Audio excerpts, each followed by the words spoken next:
My name is David Xanatos, and Plan A is you listening to Voices from the Eyrie, a Gargoyles podcast. Of course, Plan B is my own competing podcast. As for Plan C, Owen, begin acquisition of all assets related to the Spidey Dude Radio Network. Remember, if you pay a man enough, he'll walk barefoot into hell. The story is told, though who can say if it be true, of a clan of medieval warriors awoken in modern-day Manhattan, of the animated series that told their story. It is an age of darkness. Superstition and the sword rule. It is an age of fear.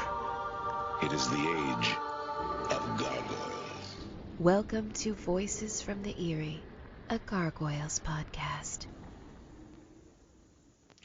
Hello and welcome to Voices from the Eyrie, a Gargoyles podcast. I'm Zach Joyner, the owner of the website that powers the program, Spidey-Dude.com, and I am the executive producer of the network that powers the program, the Spidey Dude Radio Network. Before we get started, though, I wanted to thank our patrons at patreon.com/SpideyDudeNetwork, Greg, Jurgen, Vinkman, Scott, Kaylee, and Phoenician. Thank you for your support. And if you want to get this show earlier, check it out there, as well as other fine perks that you'll get whenever you become a Patreon subscriber. There will be some exclusive content that's only for Patreon subscribers coming to you very soon. But before I turn it over to our hosts, I want to encourage you to check out our other fine programs, such as Spidey Dude Experience, ASM Classics, Make Mine Mayday, Bogan Rider Variety Hour, the Sal Buscema Era Podcast, Clone Saga Chronicles, and a Spectacular Radio, a Spectacular Spider-Man related show that starred a few familiar names to the program. Please follow the network on Twitter at Spidey Dude Radio and this show at From Eyrie, and feel free to send them feedback at gargoylesvoices@gmail.com. Leave us a 5-star review on your favorite podcast catcher, such as Apple Podcasts, Spotify Podcasts, iHeartRadio Podcasts, Amazon Audible, as well as Google Podcasts. It helps us raise our visibility, and like, share, and subscribe for more at Spidey Dude Network, youtube.com/Spidey Dude Network. Also, follow us on Facebook and Twitter, as I mentioned the Twitter threads, but also follow us on Facebook, facebook.com/Spidey Dude Network, as well as Instagram, if you like Instagram, instagram.com/Spidey Dude Network. With that out of the way, it's absolutely my pleasure to introduce the hosts of our show, Jennifer L. Anderson and Greg Weisman. Welcome to another episode of Voices from the Eyrie, Gargoyles fans. I'm your co-host, Greg Weisman, and joining me as usual is my partner in crime, Jennifer L. Anderson. Hello, everyone. And rejoining us again as usual is the co-creator and co-producer of the first 2 seasons of Gargoyles and the writer of the SLG comic book, Mr. Greg Weisman. Hi. And we are very pleased to introduce as well an accomplished actor, an accomplished director, accomplished statesman, among many other things, the voice of David Xanatos himself, Mr. Jonathan Frakes. Hello, is this the podcast? Yes, it is. This is definitely the podcast. Is this the Spidey Dude Radio Network? Yes, it is. They host us. Yeah. Voices from Eyrie? Yes, it is. Oh, I'm sorry. We're going to have to. I'm sorry. We're going to have to reschedule. Hello?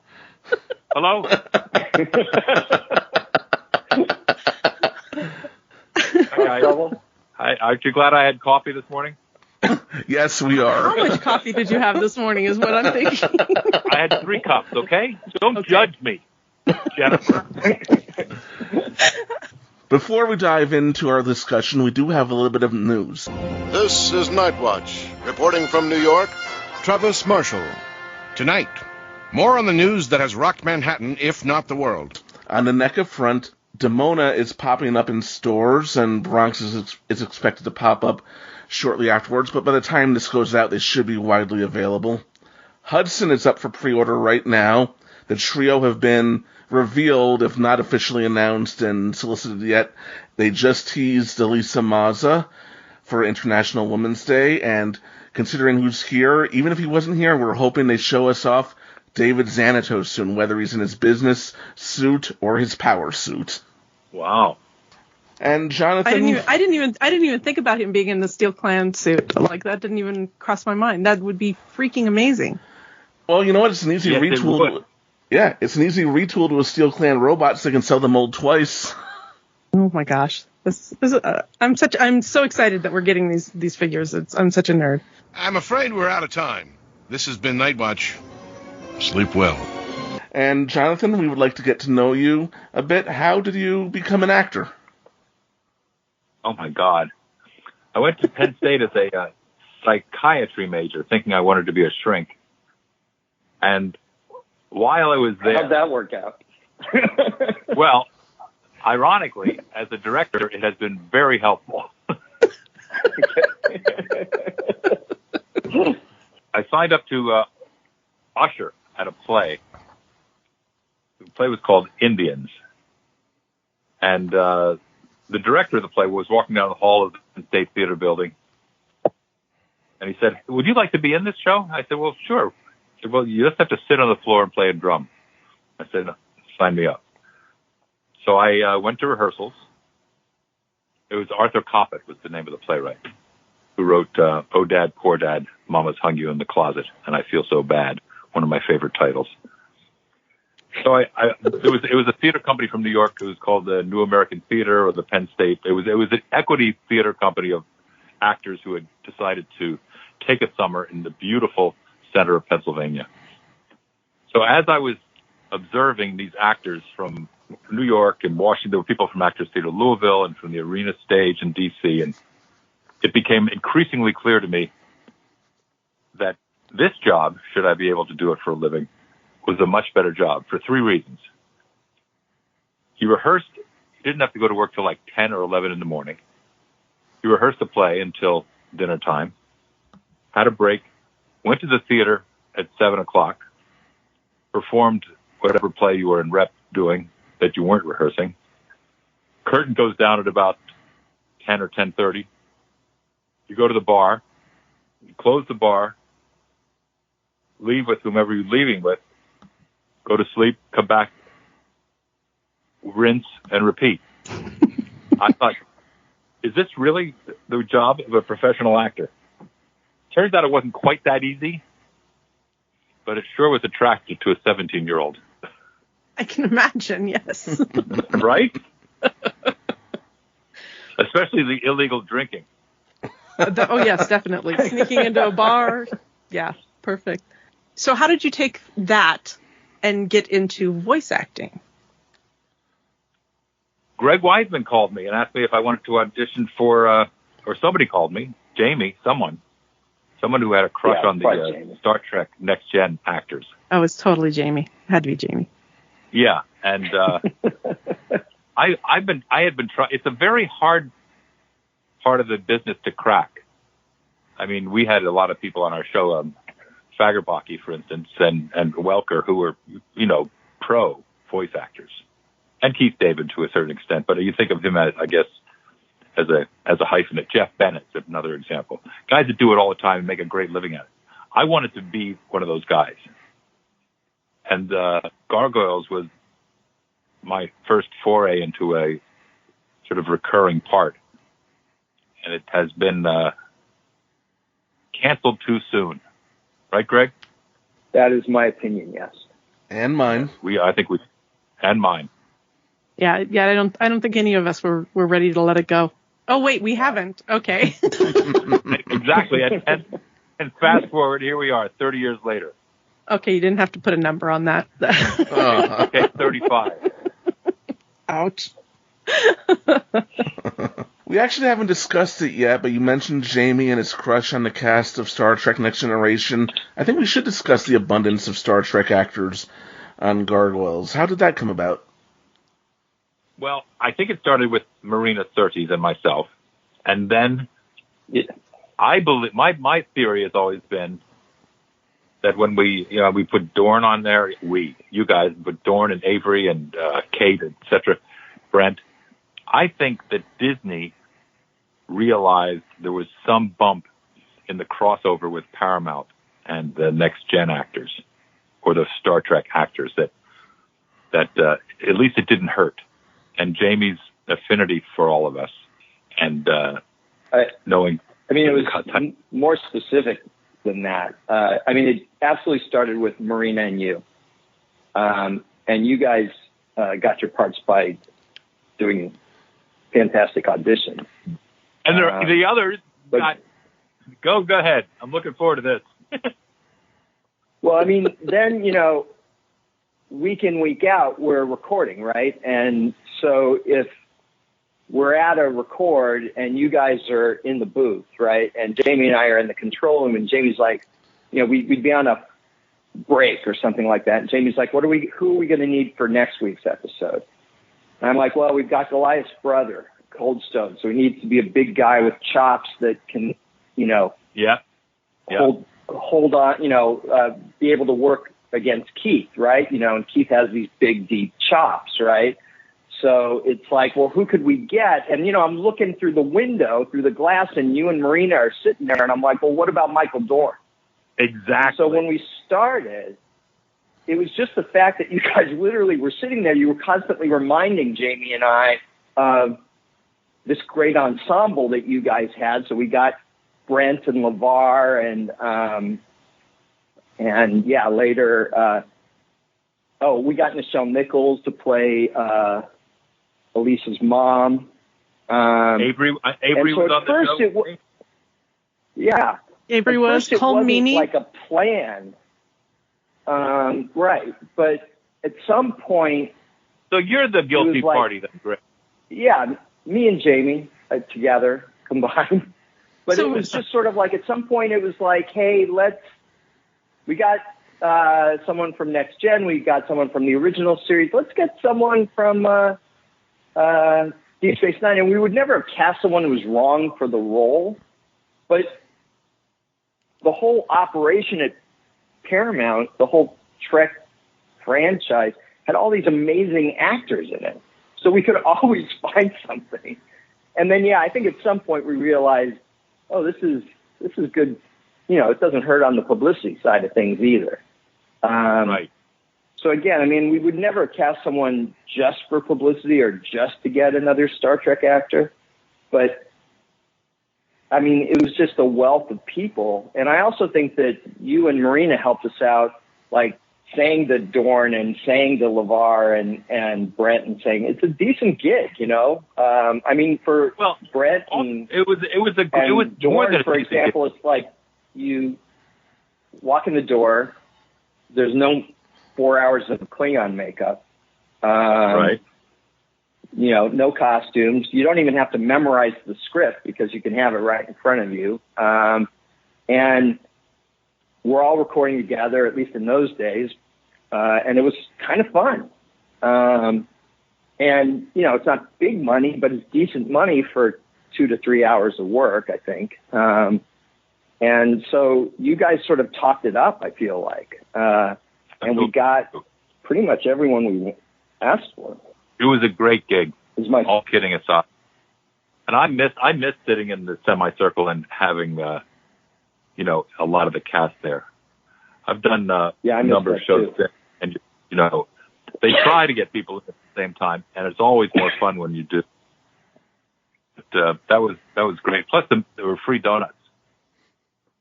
Oh, yeah. The free donuts is definitely a seller. So you and Marina had to work hard for your parts, and then they just gave the parts willy-nilly to anyone else that you worked with. That's what I'm hearing. Exactly how I heard it, Jen. Exactly how I heard it.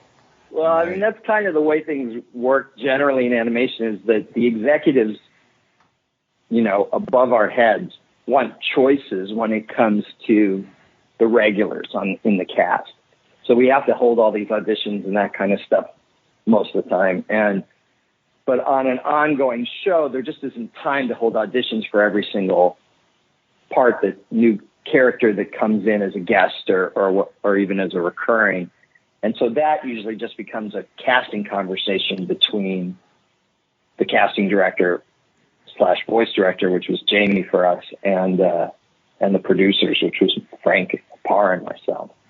And, you know, lots of other people can throw in their 2 cents, but it usually came down to Jamie and I for the most part.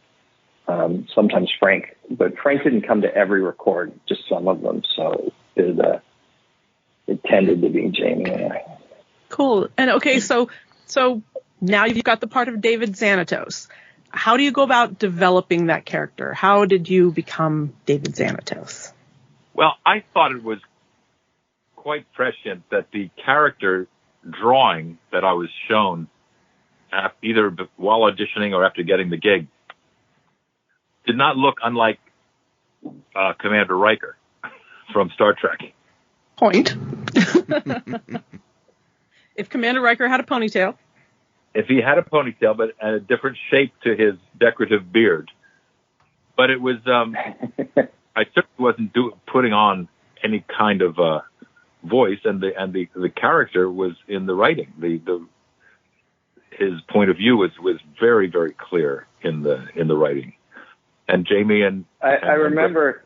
Jamie and Greg were in the room to keep us on the tracks. You know, it was a great gig. It was because it was so clear cut, and because the talent in the room raised your game and your concentration and your focus. And it was my first time doing an animated show, so I really dug it. I was learning. I like to learn new things, and it really was.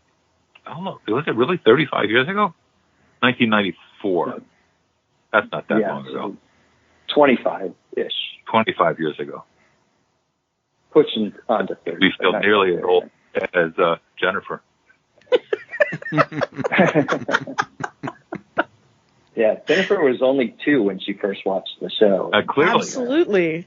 That was the problem. The show was on, as I recall, at 4 o'clock.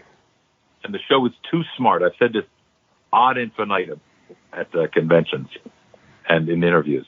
The show was too smart for the audience that Disney aimed it to at 4. To use 3 prepositions.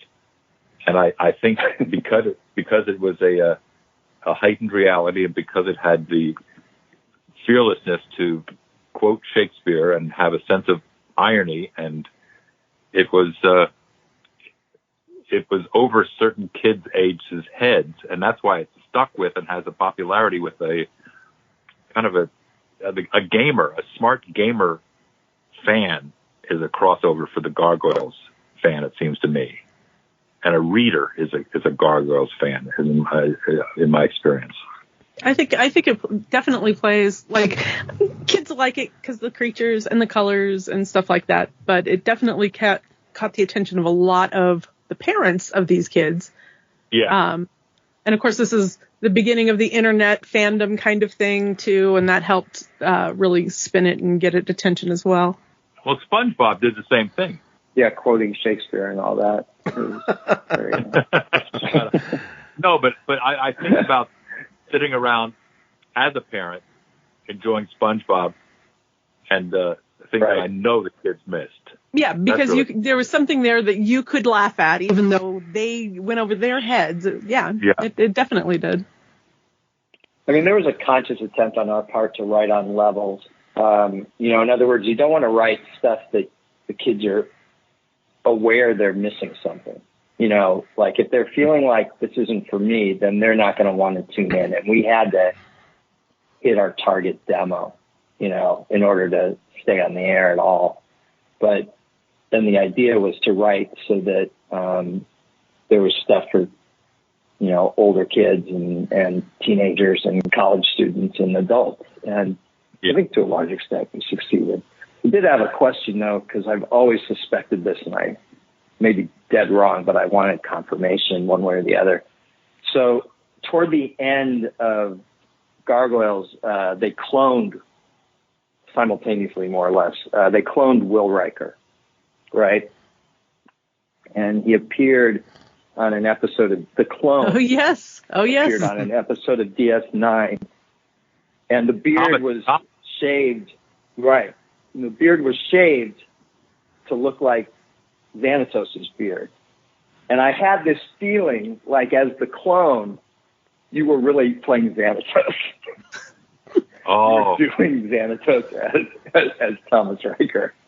Good. Yeah. And then there was also an episode, a weird episode of Wings, where I felt like you were also playing Xanatos. Oh my! What? You are really high.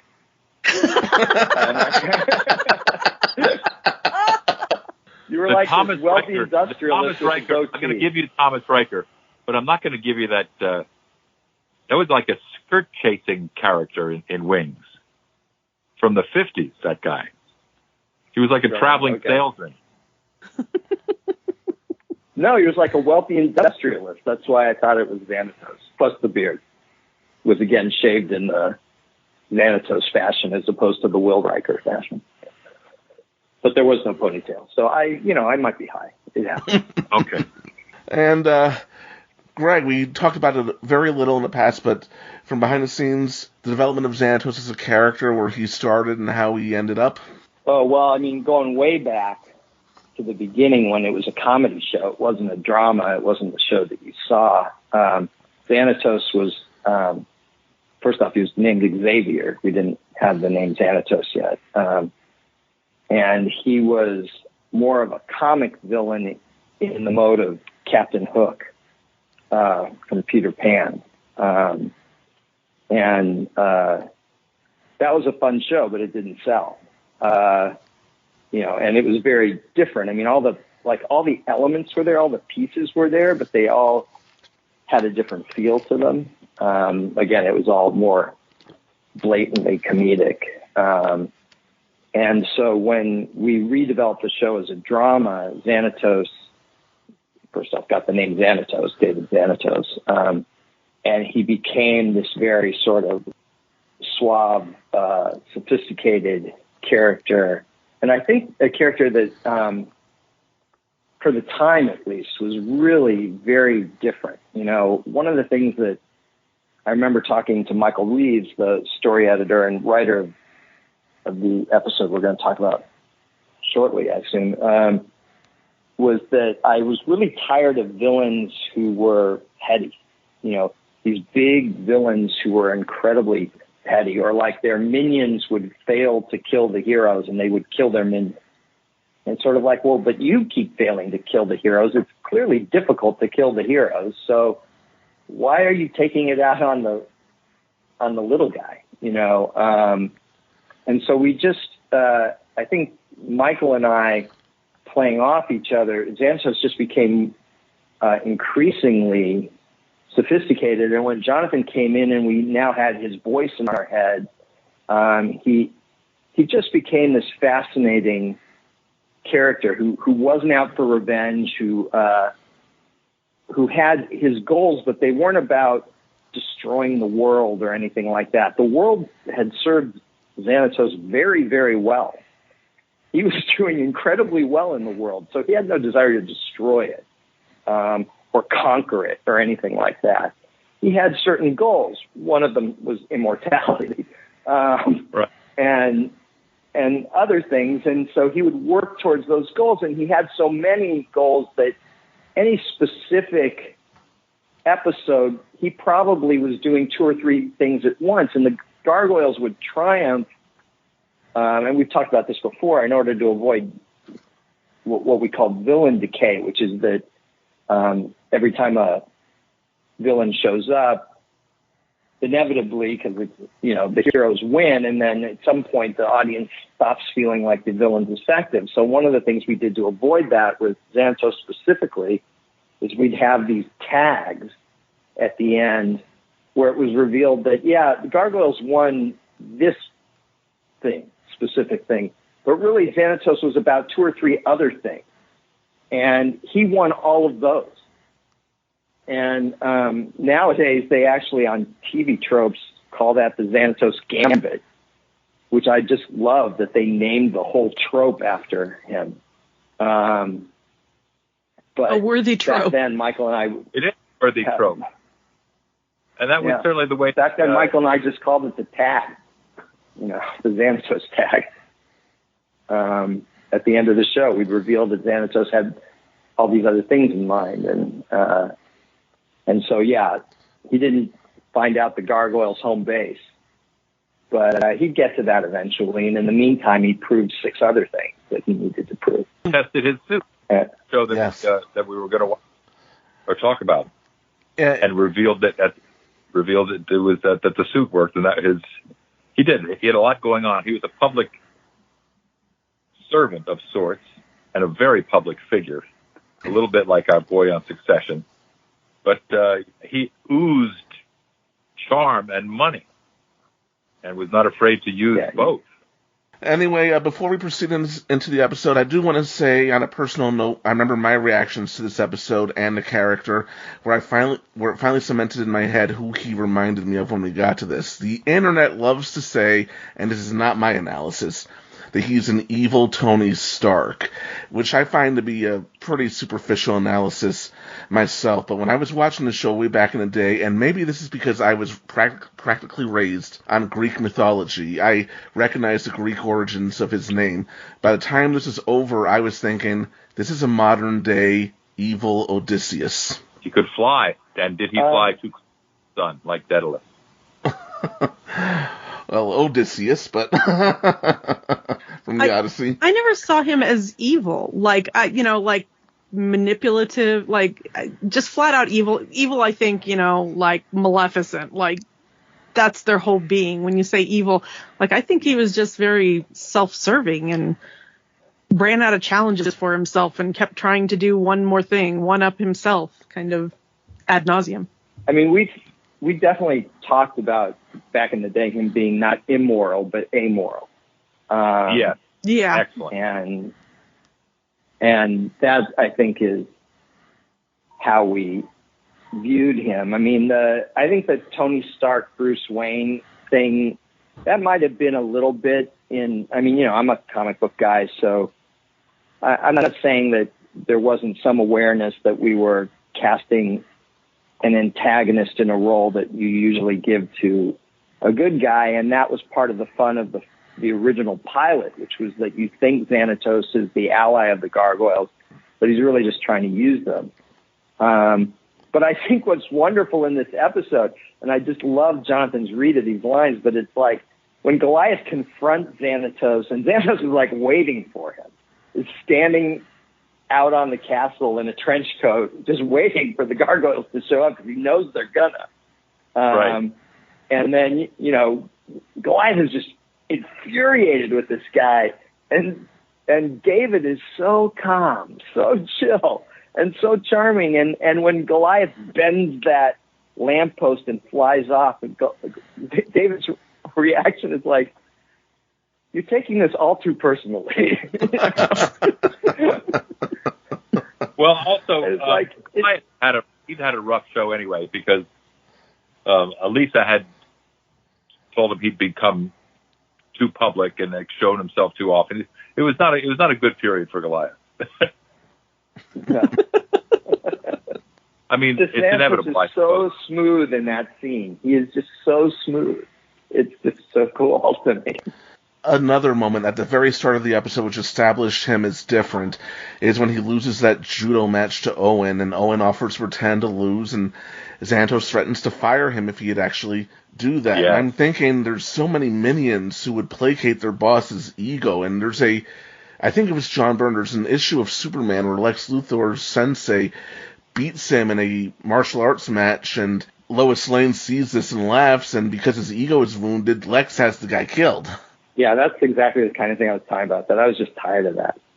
I just thought I thought the scene in the opening was played with another possible interpretation, which would have been that he did have the shit kicked out of him. He did serve him, and the next time the guy was going to be toast. And I'll take my punishment, and I'm going to check Rolodex here on my flip phone and go on to my next meeting. But thank you, but that's the last time you will beat me.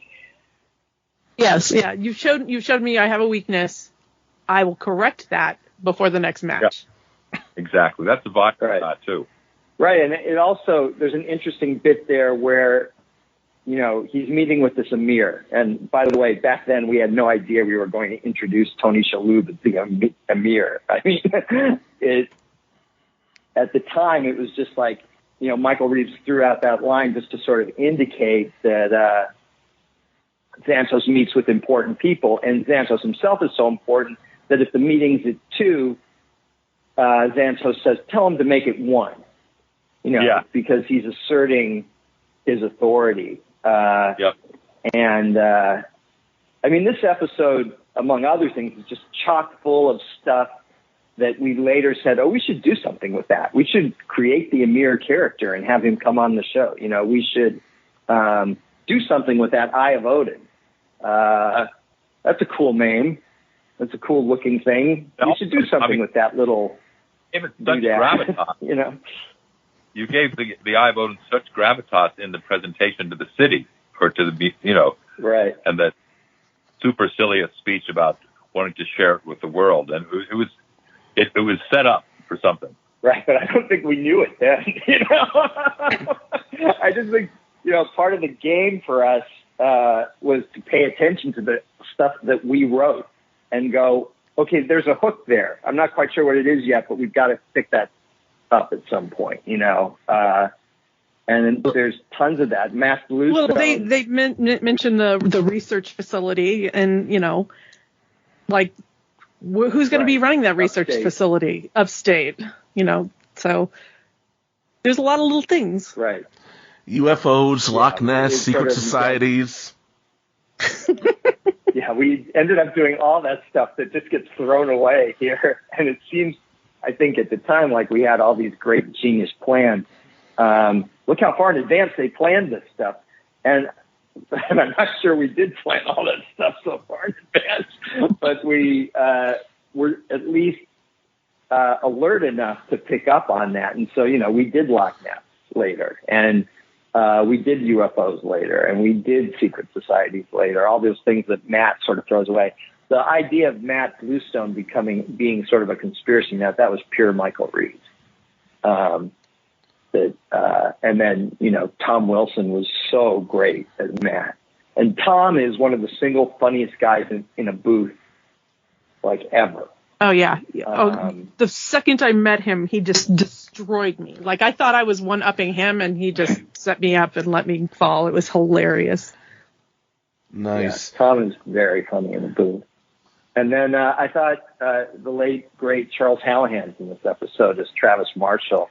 And I love how he doesn't let him, it's like, that was also very Michael Reeves, you know, the idea that this isn't going to be the young sort of telegenic news anchor who is kind of fluffy and that kind of thing. This is the guy who introduces Xanatos in the Eye of Odin, but then gets the dig in there. You know, maybe they'll forget about your prison record. You know, this is the hard-bitten, you know, journalist who's been raised up to anchor but still thinks like a news reporter, you know.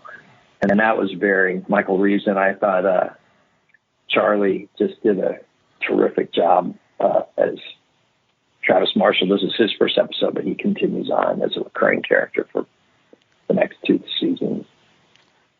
I remember thinking it was interesting that Matt was introduced at that time as a conspiracy nut, because this was also during the time, the height of X-Files popularity, where Fox Mulder, played by David Duchovny, was a household name.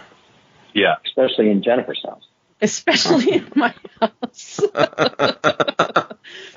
For those of you who don't know, my youngest is named Fox. And it was kind of like one of those, we've got 3 kids. What are we going to name this 4th one? And, you know, it was like, well, let's name it after something we love. Yeah. I mean, I think that was an influence probably on Matt. Was sort of, let's have a Fox Mulder type in there who's into all this stuff and believes in all these conspiracies. And then in our universe, it'll turn out that he's right. He's right about all of them. And I really immediately loved Matt Bluestone. Like, he was frustrating to Elisa, but he he was definitely going to be a challenge for her to work around, and he was definitely going to be suspicious of anything she did. So I really enjoyed him from the get-go. Yeah, we didn't want to make life too easy on Elisa. And we also just felt like cops should have partners. Like every cop show I ever saw, they always had a partner. So how was Elisa running around with no partner? And the fact that we shot her a couple episodes back sort of indicated, well, they're going to assign her a partner. So what should that character be like? And then what's interesting also is that, Elisa went through so much development, and she had so many different last names in the show.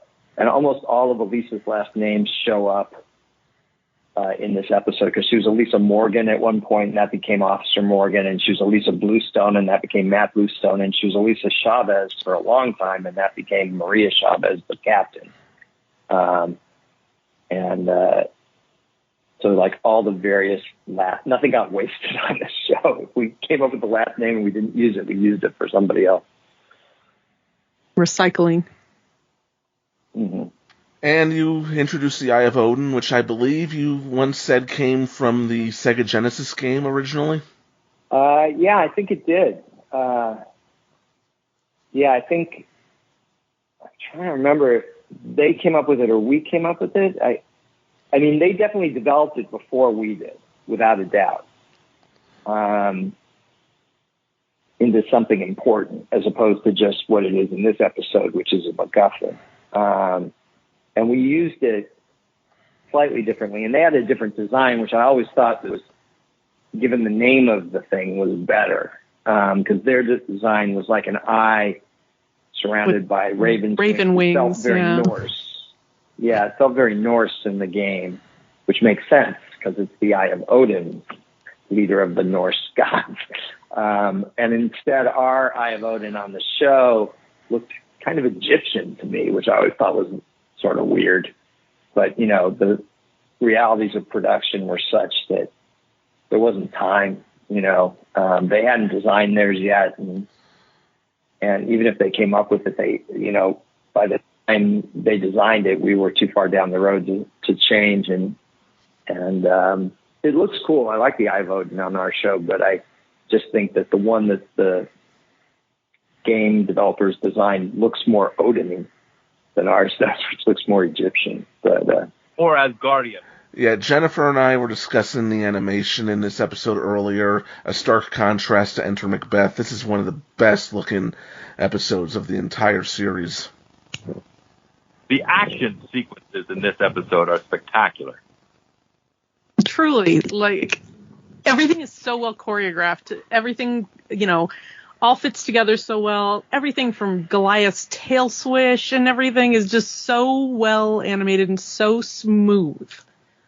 And then the Tony Stark moment that you referenced earlier at the end, the reveal of the costume, is, there's no way that doesn't speak to the Avengers fans. Yeah. Here we're going to give him a big red robotic outfit. But it came first, did it not? Well, no, Iron Man's from the 60s, but it came before the movies, if that's what you mean. Yeah, exactly. I think the thing I love about that moment, and again, all credit to Michael Reeves, who wrote the script, is that, you play through the episode, and we've seen these Steel Clan robots before in the pilot, the chrome ones, the silver and gray ones. And then there's this new red one. But I don't think you have any reason to think Xanatos is in it until that last scene. I completely agree with you. I think that's one of the great secrets in the episode, and very successfully executed. Yeah. And, Michael even did that little thing with Lexington at the beginning of the episode where he's playing with that radio-controlled car. And then later Lex says, "Oh, I think it's remote controlled like my toy car." And so, the idea was just to lead the audience down this path. And in hindsight now, it seems obvious. Of course, Xanatos is in the Red Sea. Of course he is. And so if you're seeing it for the second or third or eighth or like me, 100th time, it's easy to forget that I think for the audience seeing it for the first time, if it's not spoiled for them, that is a kind of a holy shit moment. That was him. That wasn't just another robot. That was him. It was a big reveal. It was a what kind of thing, like at the end of the thing. I remember the first time I saw it, and then when you watch it again, and there are moments when the robot seems to be doing judo moves as well, which we saw at the beginning of the episode, which are quite subtle, but they're there. Yeah, there's very much a parallel between the Owen-David fight at the beginning and the Steel Clan Goliath fight, there at the end on the Statue of Liberty. I was also relieved that we didn't actually destroy the Statue of Liberty the way we destroyed the cloisters a couple episodes back. Just wiping out New York one episode at a time. Yeah. I was just like, oh, good. A few scorch marks, but the statue is basically okay. Okay, all right. For a change, we're not causing mass destruction. There was some great frame elements of the Statue of Liberty in the fight where her head was framed into the bottom of the frame and on its side. There was some really beautiful framing in the show. Totally. And I love that the fight takes place on the Statue of Liberty. It's almost fitting, as the gargoyles are in a way truly establishing their independence from Xanatos. But circling back to the armor, one little detail on it that I always loved, which no one ever seems to talk about, it's a little thing. You didn't have to do it. That dial on the chest, it controls the air pressure in the suit. It makes total sense for that to be there. It wasn't something you had to do, but I appreciate it being there. Yeah, I mean, I have no memory whatsoever. That might have been Frank. It might have been someone in Japan. It might have been Michael Reeves. He might have put it in the script. I just, that's so long ago. That little detail, cool little, nugget, but I have no memory whose idea it was. Although I'm fairly certain it wasn't mine, because I would take credit.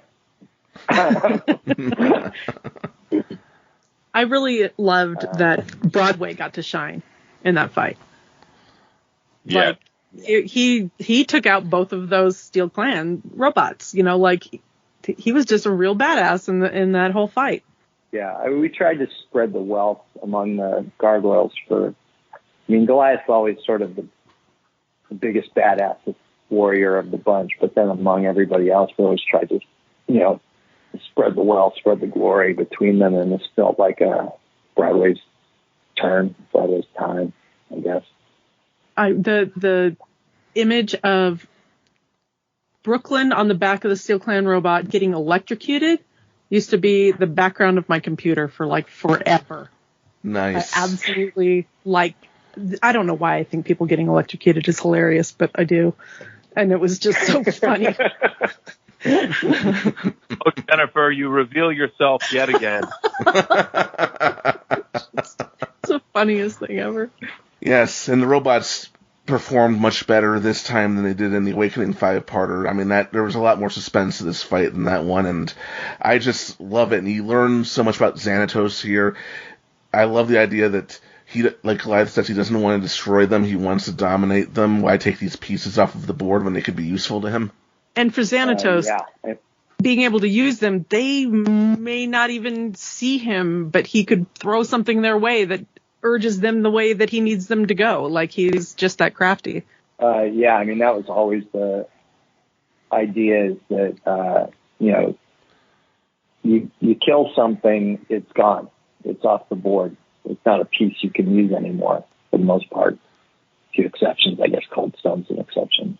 But for the most part, it's no longer useful, and Xanatos hates waste. Why would you waste it when I can manipulate it? Almost always successful at that. Who else I think should get a shout out on this episode is Carl Johnson. The music was spectacular. Yeah. Assuming that was his episode. Yeah, Carl did all the music for every episode. Yeah. It was fantastic. It was absolutely fantastic. And during this period, was he able to record still with an orchestra? It sounds like a real orchestra. It was.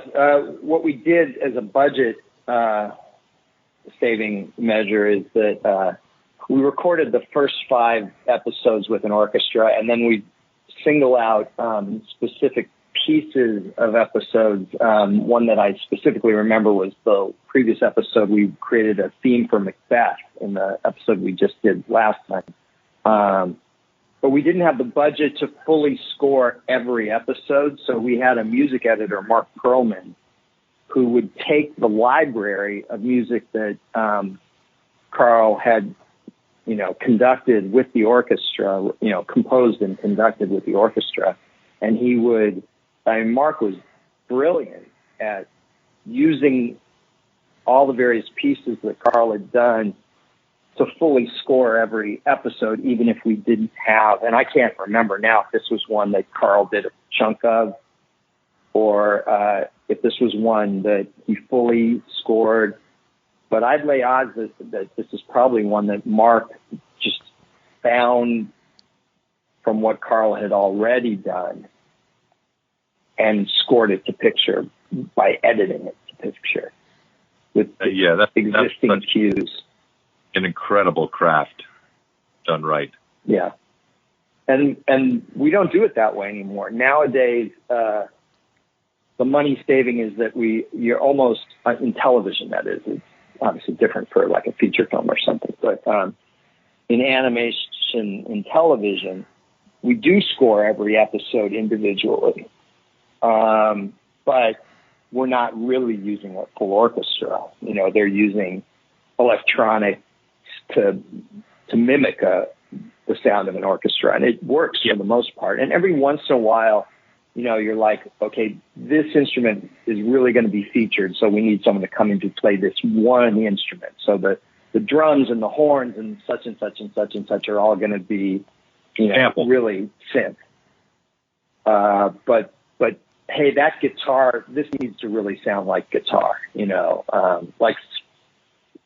Not a good example is that of Spectacular Spider-Man, where all the score was synth except the guitar. And Spider-Man was such a guitar-oriented show for Vic and I that we had Greg Weisman come in, and I should say the composers had Greg come in, and he did all the guitar live and for real for the show. So we had one musician, and the rest was all, for the most part, synth. But back in those days, in the Gargoyles days, the method was different. We did use a full orchestra. It's just we didn't have the money to score every episode individually. So our music editor, in essence, took those cues that existed and worked magic and repurposed them and worked magic. Yeah, really did an incredible job. I love how this episode ends with everybody feeling victorious. Everyone is happy. Goliath has regained his confidence. He's in a much better mood, and Xanatos feels that he has regained his edge and accomplished so much. It's terrific. It was a win-win for everyone. Everybody wins. Yeah. Everyone's cheering. And what about Elisa and her new partner? Yeah, I think, even that, you sort of end with Matt saying, I'm going to get to the bottom of this, which does, ultimately. So it creates a problem for her, but you also have these great moments with Matt. There are times when he just comes across as a conspiracy nut or as someone who's simply going to be a problem for Elisa. But I do love that scene in the middle where Elisa's trying to run off without him. And she's like, I don't need a partner right now. And Matt says, my experience, those are the times when you need one the most. That's a classic. And she sort of stopped. Cop movie line, buddy movie line. Yeah. It's great. She sort of stops and then she just says, get in, get in the car. A little note there. When she resigns, okay, get in, and she gets in the car, kudos to the animation because the car actually dips as she sits in it. Mm-hmm. Where it could have just static. Dumb things I attention to. What do? Are there any other points in this episode that we haven't hit on yet? Probably. Most definitely. We're going to be done and we'll be like, oh, we should have brought up such and such. Well, no, it's a episode that you very very proud of, and I think the show still holds up. Me too. I mentioned the animation earlier. I would throw the animation in this episode especially up against anything that's being done for television, animation, whether TV or streaming today. It's gorgeous. Yeah, there's a lot of fun little things, I guess, that, I watched it last night again for the first time in a while. I took a few notes. Like, I love that the scream is in there. The painting was, Munch. Munch is the scream. You and me both. The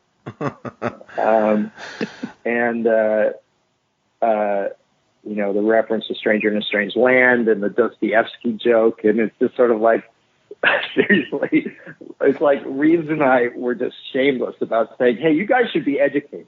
You should be reading Heinlein and Dostoevsky and going to museums and stuff. It's great. Like, that was a great joke. Who wrote it? Michael, I'm sure. No, that's the punchline. See, see, he got you with your own punchline, man. Yeah. Yeah, you did. I forgot. Yeah. Sorry, that took me a second. You were outwitted by Xanatos, Greg. All is right with the world. Again. It was all because of the good hair.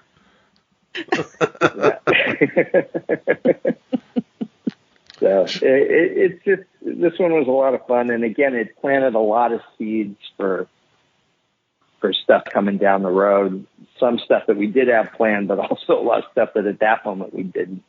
And it was also just a kind of a great ensemble piece, this is definitely Xanatos' episode, but you feel like, you had Rachel Tickerton in there and Tom Wilson and Charlie Hannon and then the rest of the regular cast. Elisa has some great moments. It's just, there's a nice sense of the world, I feel like, in this episode. That it's not just, 4 or 5 characters in a vacuum. But you really feel like New York exists and it's peopled and that kind of thing. And I like the world building in it. It just feels rich, I guess, for lack of a better term. Feels lived in. Mm-hmm. In that sense. You even see Elisa's brother is piloting the he is. Yeah. Helicopter that Elisa and Matt and Travis arrive in. Derek, Lisa's brother, Derek Mazza, is a pilot for the NYPD, and clearly we knew that was coming because A, it's the next episode, and B, 2 episodes from now, we've got a long way in between. 2 episodes from now. But B, obviously, we wouldn't stick the brother in as the pilot if we didn't have a plan for that. So it was just, again, just trying to keep the world populated, keep the world feeling real. That was fun for me last night because my memory of all these things is pretty hazy because it's been literally probably a few years since I've watched any of this stuff. What's the latest on the Gargoyles movie rumor? As far as I know, they're not doing one. I had a brief e-conversation with, oh my God, my brain doesn't work. Jordan Peele? Yeah, Jordan Peele, thanks, sorry. Which was nice, but this was a few years ago now. And my sense of things is that he wanted to make the Gargoyles movie, and Disney didn't want to say no to him, but didn't want to make it. So they never actually said no, but they never actually let the thing progress at all. That's unfortunate. I think he would have done a great job with that. Yeah, it would have been very interesting. That may have changed a little, but we're talking about pre-pandemic, so this is like 3 years ago, 4 years ago, something. I don't know. And, back then it was like, why would we make a movie based on a 90s cartoon show because to make a live action Gargoyles movie would be expensive. And why would we do that when we can make another Star Wars movie or another Marvel movie, which we know is going to be a hit? And Gargoyles is a big maybe for us. And so I don't know that they're that firm about that now. I don't know if things are starting to change. I mean, the merchandise that's coming out, which is really cool for us geeky fans, but I also think it's an indication that sort of nostalgia wave of the 90s is sort of hitting. And so, maybe the time will come at some point, but I don't know anything specific now. I mean, the last I heard anything about a movie was that Jordan Peele rumor. And that was, like I said, 3-4 years ago. And I'm constantly pitching Gargoyles to Disney. So far, they haven't taken me up on it. But the fact that it is now available on Disney Plus, I think, is a really good sign. I mean, in other words, there's at least a way for fans to indicate their support. Like for years, there was nothing a fan could do to show Disney that they'd spend money on the property. And now, if they binge watch Gargoyles on Disney Plus, that's numbers disproportionately.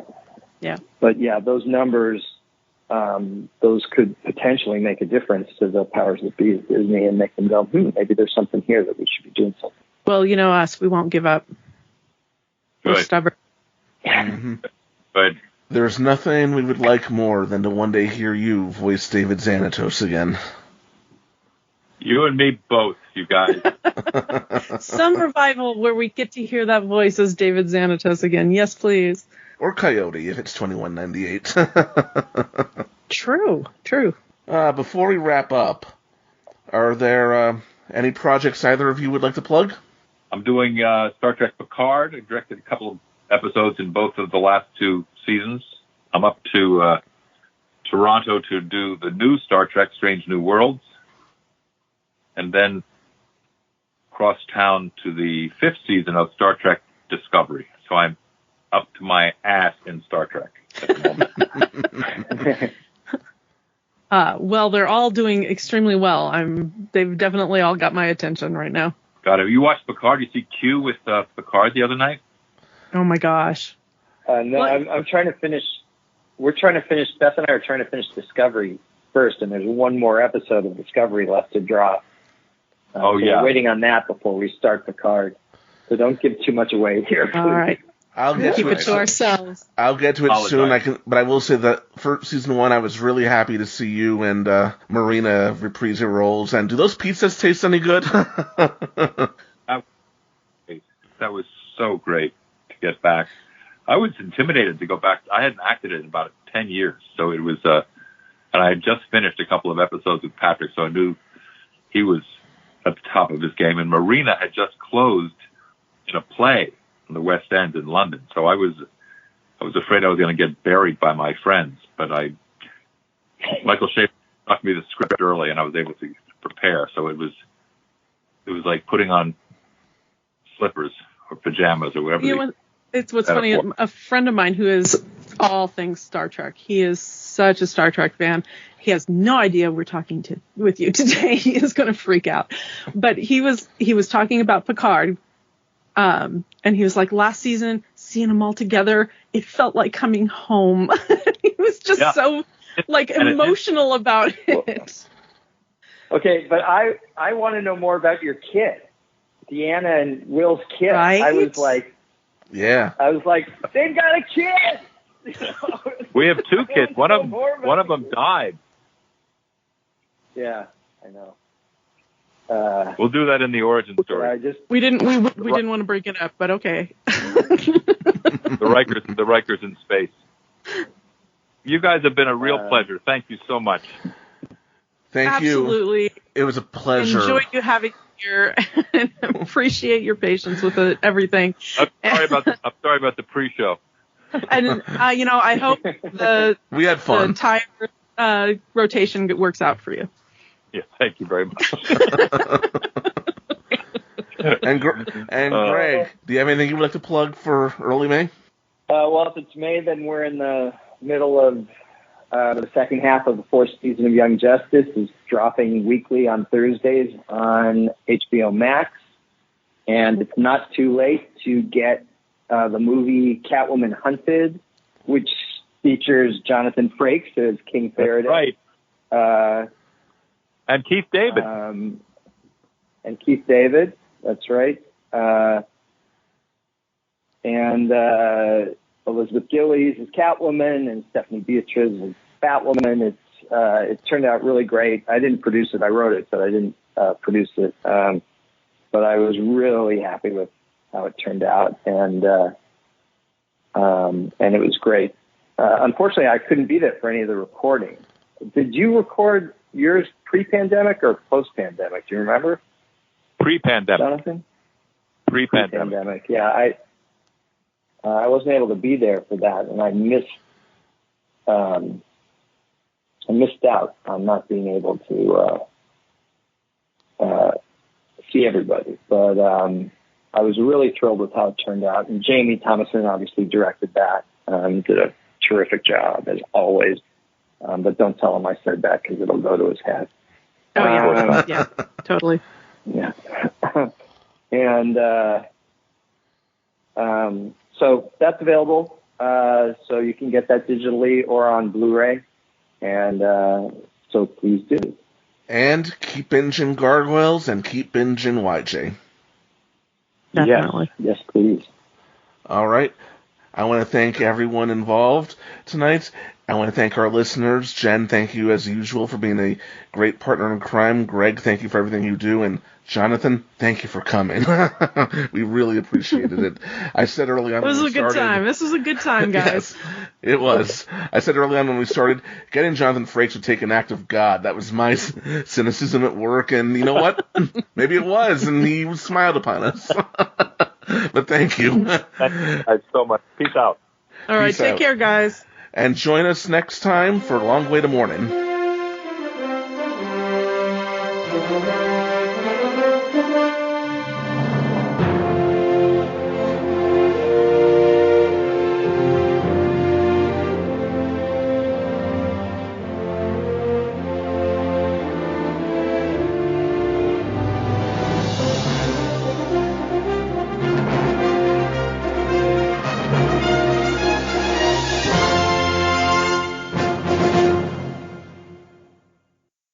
If you want to be picky, we won't get anywhere.